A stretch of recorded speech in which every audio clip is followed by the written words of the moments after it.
This satellite comparison shows the transformation of a specific geographic site. On the right, recent industrial expansion indicates a massive, accelerating investment in nuclear infrastructure. These state-level projects invite heavy international sanctions that now isolate the nation's economy from the rest of the world. Away from the geopolitical standoffs, the internal landscape is defined by massive, women-led street protests that openly challenge the regime's ideological core. This friction between the ruling power and the people's sense of self is a cycle that has repeated in this region for 25 centuries. Iranian civilization has not survived millennia of invasion and upheaval through military victories, but by using its cultural identity as an armor that outlasts its conquerors and its own leaders. That identity began with the Achaemenian Empire under Cyrus the Great, whose tomb still stands as a marker of the original Persian state.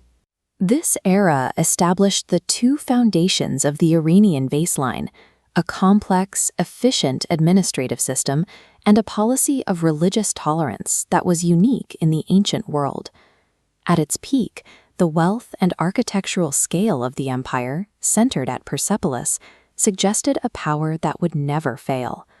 But the state apparatus was dismantled almost overnight by the arrival of Alexander the Great, whose conquest shattered the central government. The centuries that followed were a blur of shifting borders, passed between foreign and local rulers, from the Seleucids to the Parthians and Sasanians.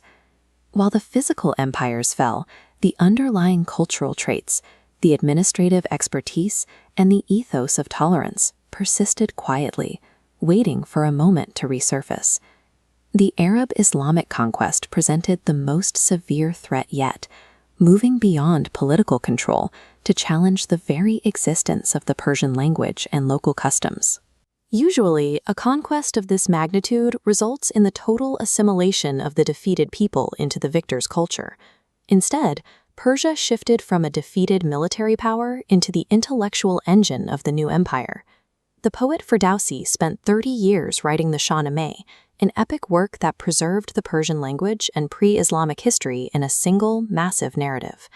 This chart shows how the Persian identity functioned during this time. While a foreign state held the surface power, the Persian language and cultural memory expanded steadily beneath it, eventually outliving the caliphates. Persian scholars, bureaucrats, and artists eventually became so essential to the administration of the new empire that the victors adopted Persian court etiquette and governance. The conquerors were effectively absorbed by the culture they had defeated. By the 20th century, the attempt to overwrite Iranian identity no longer came from foreign invaders, but from the nation's own extremist rulers. The Pahlavi Shahs attempted to force a rapid, top-down secularization of the country, stripping away traditional markers of identity. This forced modernization alienated the population, eventually triggering the massive social whiplash of the late 1970s. The 1979 Islamic Revolution immediately installed a new rigid theocracy that attempted to define a true Iranian solely through a specific religious lens. Today, the citizens living in these streets find their historical identity squeezed once again by a state-imposed ideology. The woman life freedom protests use the same historical memory Ferdowsi relied on, emphasizing a Persian identity that exists independently of any government. In this 2,500-year story, political regimes and ideological mandates have proved to be temporary. The constant is a cultural identity that outlasts the people who try to control it.